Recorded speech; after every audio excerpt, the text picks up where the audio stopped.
Hello and welcome to Wednesday's edition of Cracking the Cryptic and this rather glamorous looking puzzle on the screen by the author Qinlux or Qinlux. I'm almost certainly mispronouncing it at every turn, but anyway, you can see hopefully his name on the screen, and he calls this his self-titled Sudoku because if you look carefully you can see there's a Q in the grid.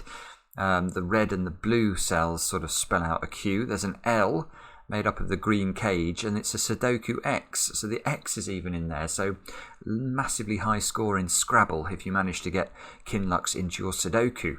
Now, the testing reports from this one are that this is another masterpiece. I know it seems like every day at the moment we're producing or able to show masterpiece after masterpiece. Well, this one apparently is right up there, so we should be in for a treat again.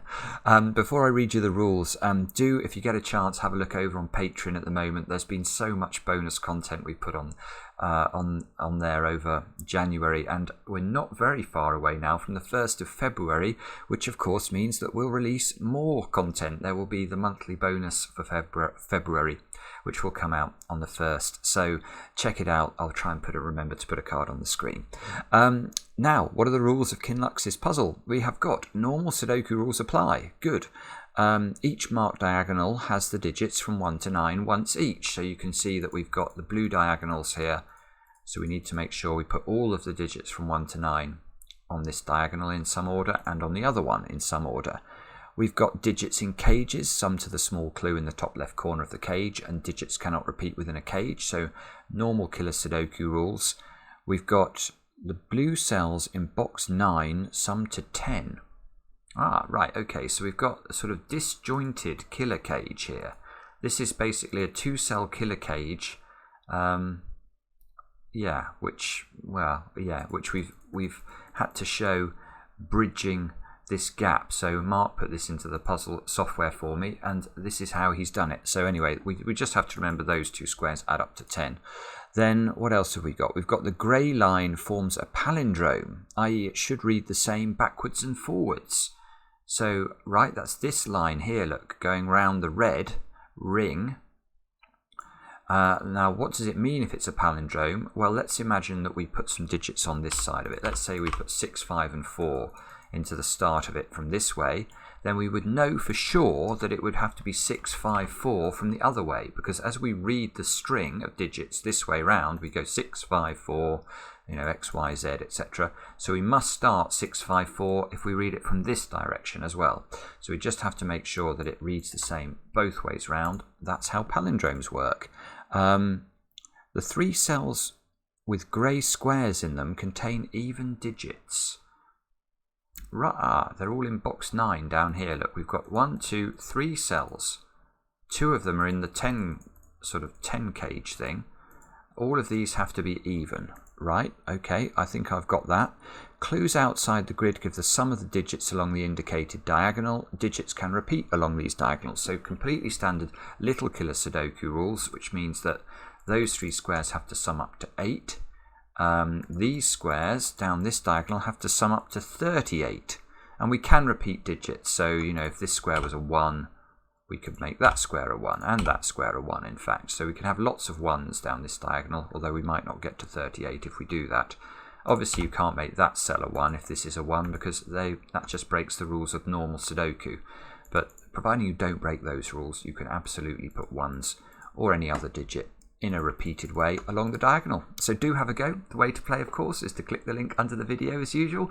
Now I get to play. Let's get cracking. I'm actually tempted to start with that 8 diagonal. 8 and 3 cells does have to contain a 1 because it's either 1, 2, 5 or 1, 3, 4. So we know straight away that we've got a little bit of a restriction over here. We've got, what else have we got here? We've got 13 cage in 4 cells. That's got to have a 1 in it. How do I know that? Well, if you add 2, 3, 4 and 5 together, you get 14. So that's how I know that. 44 cage there. 1, 2, 3. Well, I know how many cells are in a 44 cage the moment I think about it. It must be 8 cells. How do I know that? Well, let me tell you. If you add up an entire row of the Sudoku, it will contain all of the digits from 1 to 9. If you add up those digits, you get 45. Now, in a killer cage, you can't repeat a digit, so this 8-cell cage here has 8 of the digits from 1 to 9, so it's missing one digit. Because we know all of them add up to 45, we know that the missing digit must be a 1. So there is no 1 in this cage. And that... what does that mean? Does that mean anything? Does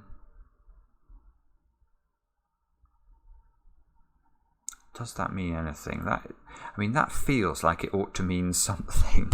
There's no 1 in the orange squares. There is a 1 down here.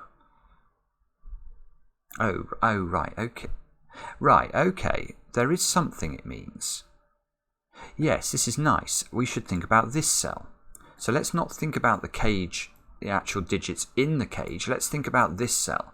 Because this cell sees almost the entirety of the 44 cage. Whatever we put in here, let's imagine we put 8 in there. Where do we put 8 in the 44 cage? The answer is it's quite difficult. You can't put it in the row, you can't put it in the box, so you'd have to put it here. So, yeah, this is clever. This is obviously by design, I think, because you can't put 1 in this cell. You know what you're putting in this cell is in the 44 cage, therefore you know it's mirroring up to this square, which is actually on the palindrome, I've just noticed. So that square will mirror onto this square. So all these 3 highlighted squares will contain the same digit, and that digit is not 1. So there'll be... oh, I see. And then this cell is on the diagonal, so that digit, whatever it is, will appear in this domino here in box 3. Now that's lovely, but useless, I think. Does that mean anything? It sort of feels very beautiful, but it doesn't seem to do anything. No, I don't know. Okay. We got the same... oh, I see. Yeah, okay, look, there's a symmetrical cage here, which is an... yeah, that's also an 8-cell cage.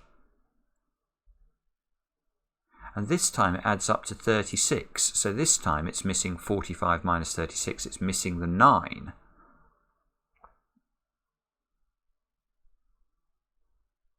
Yeah, okay. So, yeah, it's exactly the same logic, I think. It's missing a 9. So we look at this square, which can't be a 9 because it's on an 8 diagonal. And we say, whatever goes in this square must therefore appear in the 36 cage and can only go there, which is on the palindrome. Oh, but that looks like it's in the middle of the palindrome.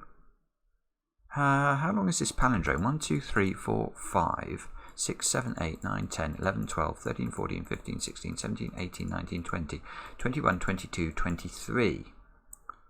So the palindrome does have a middle then. So it goes 11 cells, then a middle, then 11 cells the other way. Now 1, 2, 3, 4, 5, 6, 7, 8, 9, 10, 11. So this is the middle. Oh, that's good. That's good. This is the middle of the palindrome. So this is the only cell on the grey line that doesn't have a partner. This is unfortunate. It's the sort of old maid of the palindrome. And every other cell you can see will have a partner. Therefore, this square does have a partner, and that partner must be there. It's the other side of the middle. So, yeah, so it's very similar to the other side. What we know is this cell, and this cell are the same digit. Oh, actually, we know that that digit is quite low because this is the... yeah, I'm actually going to pencil mark this because a 3-cell total adding to 8 can never contain a digit higher than 5. It's either 1, 2, 5 or 1, 3, 4. So, no, actually, maybe not. That doesn't seem to do anything. Oh, bobbins. Okay, that's wow, so there's definitely some peculiar stuff going on around this queue, but I can't quite work out what it means.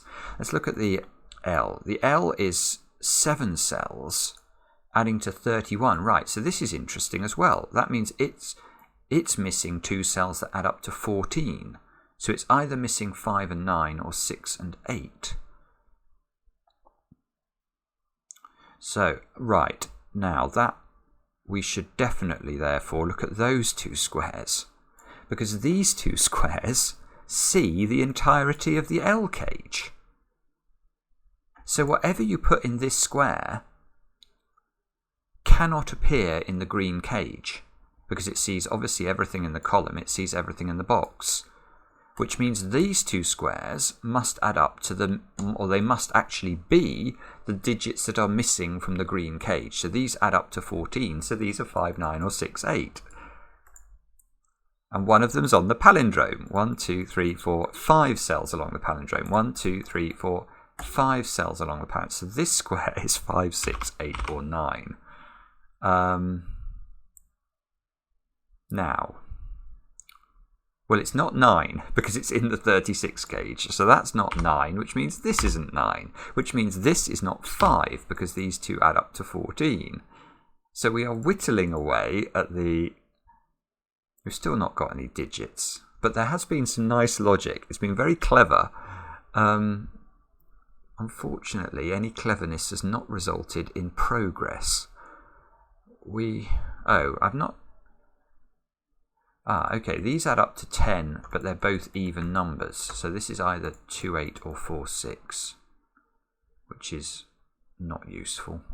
That one, I suppose that's even as well. Let's just put it in case it triggers anything.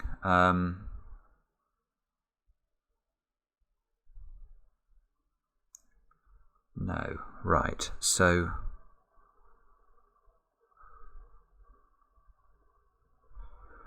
what is it that we're meant to do here? We're meant to... We've got a 44 cage. Oh, I tell you what I've not looked at. A 16 cage here. That cannot be useful, can it? I don't think so. We've got a 38 diagonal here. That's an 8 cell diagonal, so it's averaging just a smidge under 5, which is not useful.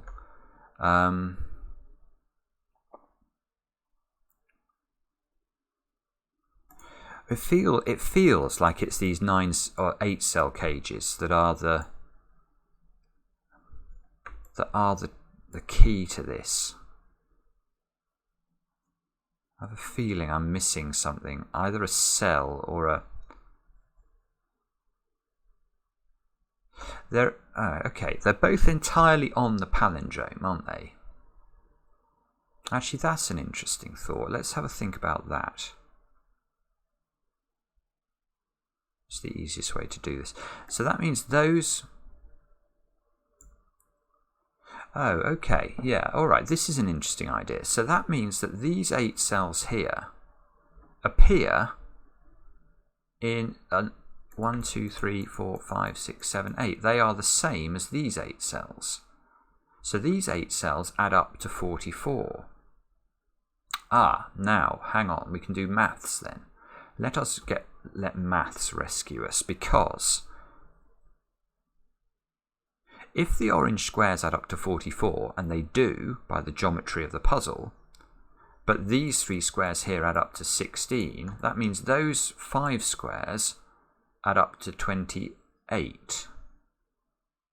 But these 5 squares adding to 28 are entirely within the 36 gauge. So these 3 squares must add up to the difference between 36 and 28, which is 8. These add up to 8. And this is gorgeous. Right, okay. And these are on the palindrome. And this is the centre of the palindrome. So these 3 squares map via the palindrome to those 3 squares, which are in the 13 cage. And these 3 squares add up to 8 because they are those 3 squares. Therefore, this square is a 5 and we have a digit. That is lovely. Actually, I've seen 2 things as a result of that. The first is that 5 is removing the possibility of a 5 from this. which removes the possibility of a 5 from this, which removes the possibility of a 9 from this. So we now know that it's a 6 and an 8 that are missing from the 31 cage. And that's the first thing I saw. The other thing I saw is that these add up to 8 without using 5 now. So we now know what these are. These must be 1, 3 and 4, which therefore means these squares are 1, 3 and 4. Which means something. I will work out what it means. It means that I don't know what it means. Oh dear. Oh, that's absolutely lovely, and I can't see how to take it forward. Apologies if you're seeing how to do that. I'm not seeing what I'm meant to do. What I am thinking though is that I can do the same the other way round. So if I know, and I do know, that these squares add up to 36, then I can find their equivalents on this part of the palindrome. So right, so 1, 2, 3, the fourth cell is where the 36 cage starts. So 1, 2, 3. So it starts here. 1, 2, 3, 4, 5, 6, 7, 8. These 8 cells add up to 36. Oh, this is just going to prove that 2 equals 2, isn't it? That's what it's going to do. Oh, bobbins.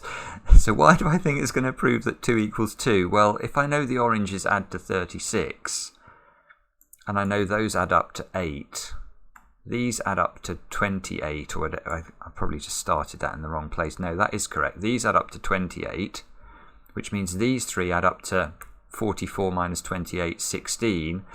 These are on the palindrome, therefore they're those squares which add up to 16. So that is complete gibberish. Sorry. Nah.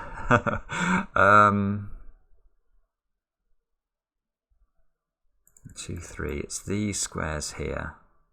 1, 2, 3, 4. Those squares are the mirror of these squares.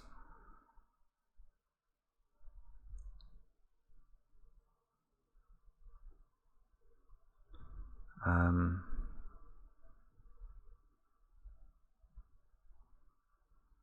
don't know. I can't see what that means. I mean, I can see that obviously there's no 9 in these squares because there's no 9 in the 36 cage, so there can't be a 9 in these orange squares. I suppose it's the same the other way around. Did I check that for 1s the other way around? So the 44 is these cells, so you can't put a 1 in any of those. I think I've already looked at that. There is no 1 in these squares. So, oh, I see. Now I've got it. Yeah. Okay, this is very clever. This is very clever and very obvious the moment you think about it. The key is not to think, well, it's sort of to think about what can go in the orange squares. But we know the orange squares contain all of the digits from 1 to 9 except 1. So what can go in this square? This square sees all of the orange squares. So if I put a digit in here that's not equal to 1, let's put 8 in there, where do I put 8 in those squares? The answer is I can't put 8 in those squares. Therefore, I couldn't put 8 in these squares, and that breaks the 44 cage. That is just lovely. So this square cannot be anything other than a 1.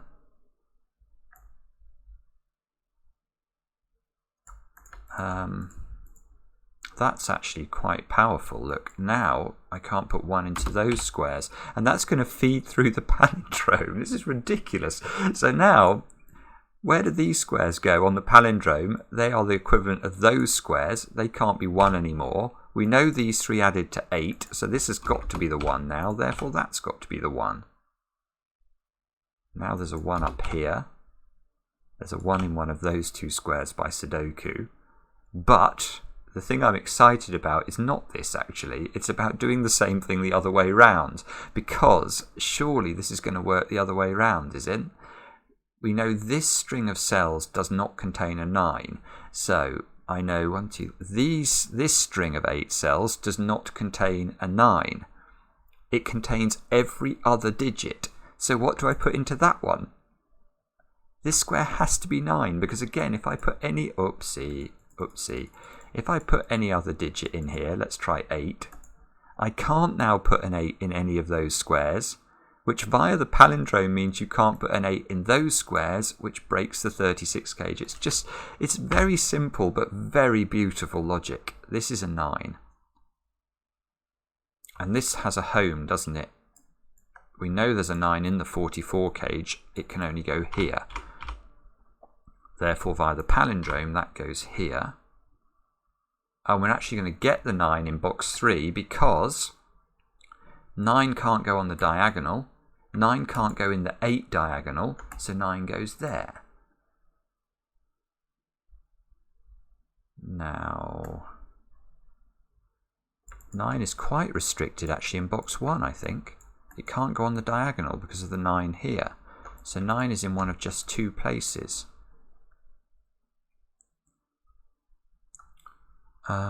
Now 9 also must be in one of those 2 places.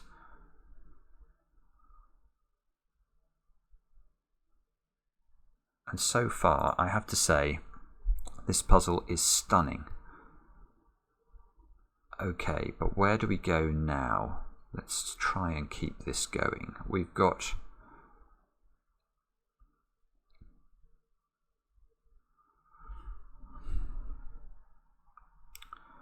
done things with 9s, we've done things with 1s. We've got this string of cells here. This string of cells has to contain... Oh, I see. Oh. This is just, again, I think you might accuse me of being a bit slow here, and for that, apologies. But this string of cells is the same as the 36 string of cells, obviously. Now we need to put a 3 and a 4 in the 44 cage, because the 44 cage is only missing a 1. But, just to come back to this for a second, I can't put a 3 and a 4 in any of these cells, because if I did, there would be 2 of those digits in the 36 cage. If I try and make this square, for example, a 3, it looks like it's alright when you look at this side of the grid, because the 3 is not interfering. But when you map this onto the palindrome, you will find, I think, that that's this square here, and you will find that therefore you've repeated the 3 in the 36 cage, which you cannot do. So what you cannot do here is put the 3 and the 4 in the 44 cage cannot go in those squares, so they have to go in these 2 squares. That is quite gorgeous. It's ridiculously clever. It really is. And that's going to work the other way round, probably.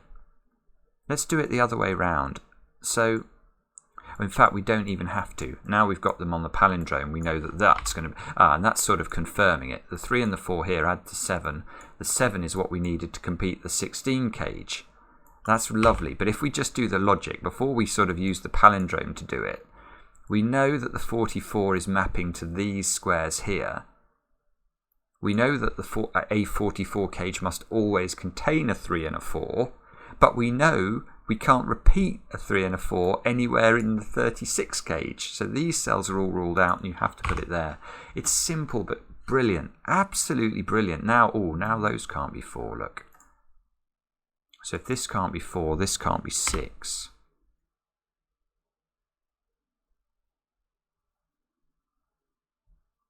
I mean 3.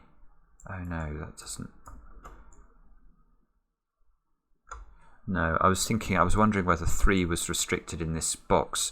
I don't think it is actually, because it can still go just here, here, or here. 3 and 4 in the top box are a bit restricted. So these... Oh, no, lovely. Okay, where do we put 3 and 4 in box 3? You can't put them in any of those squares. I can only put one of them in the corner. So one of them will have to go in these 2 squares. We know these 2 squares add up to 7. So the other one must also go in the yellow squares. This is the 3-4 pair. Oh, please, is this going to work the other way? It is. Oh, the symmetry comes to our rescue. 3-4, 3-4. These 2 squares have got to add up to 7 to complete the 16 diagonal. Where can they go in here? We can't put 3 or 4 in this cell because it will repeat in the 44 cage. So we've got to put two of these 3 yellow cells have to contain the digits 3 and 4. I can't put more than one of them here, so one of them will be on the diagonal, which means they both are on the diagonal, which means this square is not a 1, and we get the 1. We've got... Oh, now look what we've got. Oh, this is good. Yeah, look, I've got 3, 4 here, 3, 4 here. I've got to put a 3 and a 4 on this diagonal. Well, they can't go in those 3 or these 3 squares, so they must be in these 3 squares. And they can't be in the middle of the grid because there is a weird 3-4 pair crossing the middle here. So this is a 3-4 pair.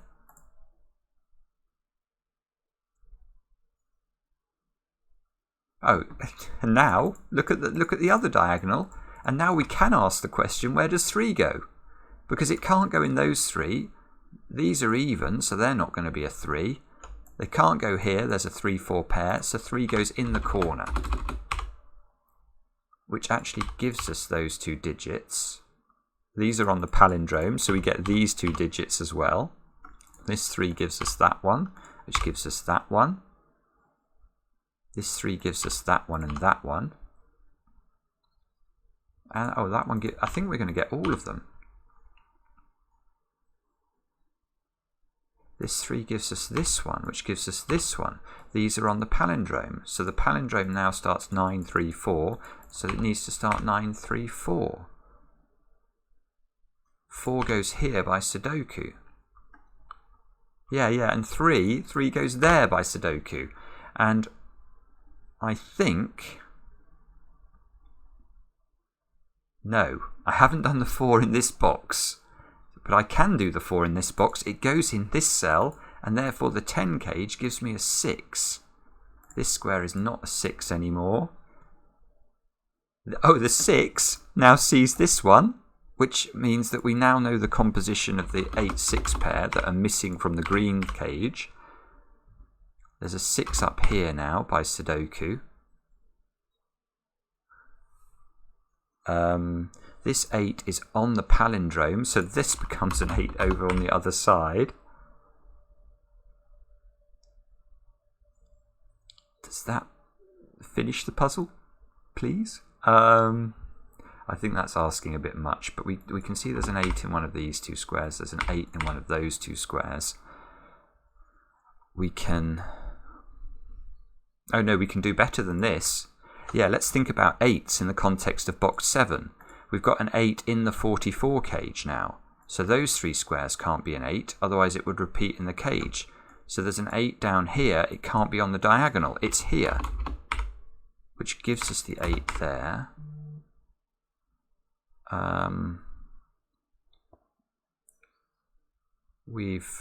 Now I've used these little killer clues, look, they're completely done. 6 is on the palindrome here in one of these 2 cells. So 6 is in one of these 2 cells on the other side of the grid. That's lovely. That's lovely because look, this 6 now rules out those 2. This pencil mark 6 rules out that one and pushes 6 onto the diagonal in the corner. So there's a 6 in one of these cells. This 6 on the diagonal sees that 6 on the diagonal, therefore this square is a 6. This is just a stunning, stunning Sudoku. That 6, does that do anything?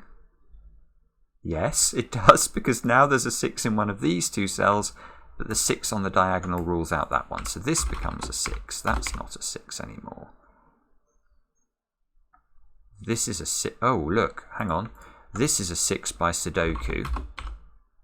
That means there's a 6 in one of these two squares, but in placing this 6, I took the pencil mark of a 9. So the 9 must go there. 9 is in one of these two cells. 9 is in one of, oopsie, wrong pencil mark type, sorry. I want to put 9s in the corners, one of those two squares.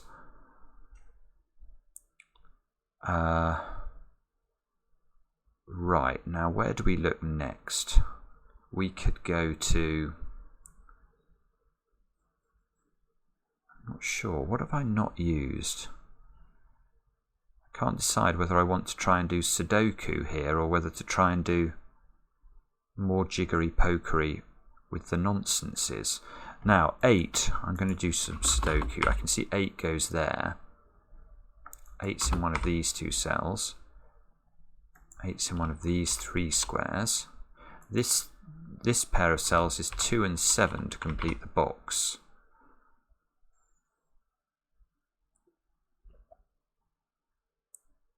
This box needs 2, 5 and 7 to complete it. So those three squares are 2, 5 and 7.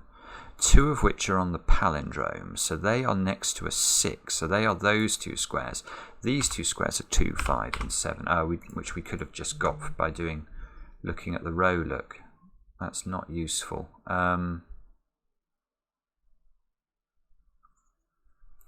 Okay. In fact, there's 2 5s and 7s everywhere. This is 2 5s and 7s over here. I think I'm missing something about the puzzle now. 1s, look, have to be in one of these two cells.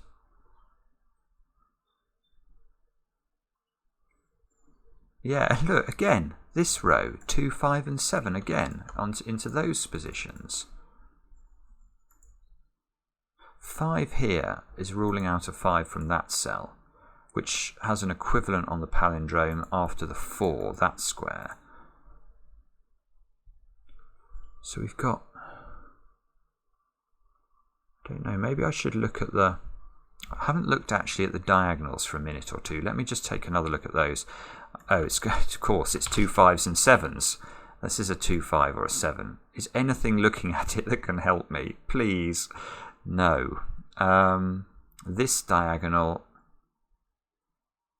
I've not put 8 onto this. Yeah, hang on, I've not put 8 on that diagonal.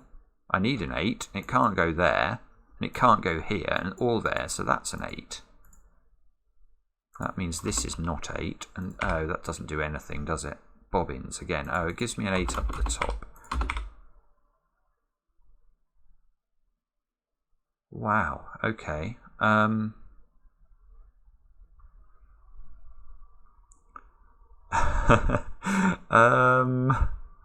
What do I do now? I've got this square must be 2, 5 or 7. I felt like I've said that a lot. I don't think it's the palindrome that's going to help me here.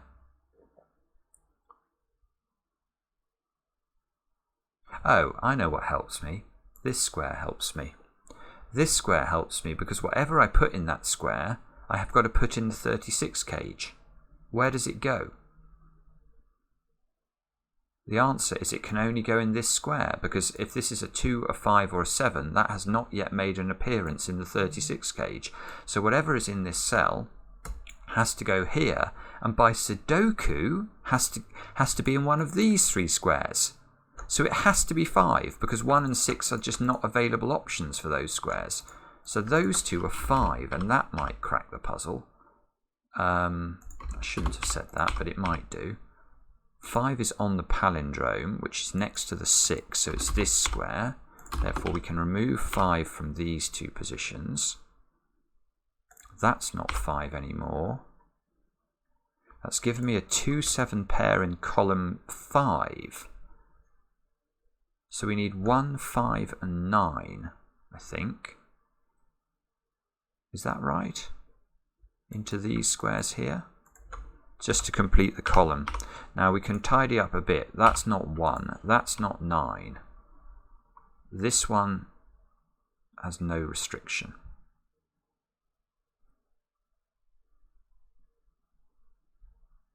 Oh, but I shouldn't forget symmetry. I keep forgetting symmetry. In fact, I've just seen something else as well. Look, I've got a 2, 7 pair on this diagonal now, so that must be the 5 on the other diagonal. That's nice. That gives me a 9 and a 1, which means this is a 5, and suddenly we're off and running again without me having to use my symmetry thing. So let's carry on with this. See if we can just get a bit further. 9 must be here by Sudoku. This square is also a 2 or a 7. I've got to put 9, look, in the 31 cage. Yeah, I've got to put 9 in the 31 cage. It can't go there. It can't go there because of the 9, so it must go here. Therefore, this square is a 9 by Sudoku. That's not 9 anymore. What do we need up here? Let me guess. 2s and 7s and 1s this time. Yeah, 1s, 2s and 7s. There's not 1 here. These are 1s, 2s and 7s. Of course they are. Right, let's go back to what I was noticing before my brain so rudely interrupted me. The trick that I did with the 5 up here, I think it applies down here as well. Because whatever I put into this square has to make an appearance in the 44 cage. So if this is a 2 or a 7, this is a 2 or a 7. So these two cells are the same. Now if they're the same, that square there by Sudoku has to be a 2 or a 7, which means, inter alia, it is not a 1. And if it's not a 1, the 1 goes here. Which, of course, means this is a 2 or a 7. Oh, I suppose that is useful, though. That does give me a 2-7 pair, forces this to be a 5. 5 moves over into one of those cells. I feel like I've got 2s and 7s on the brain now.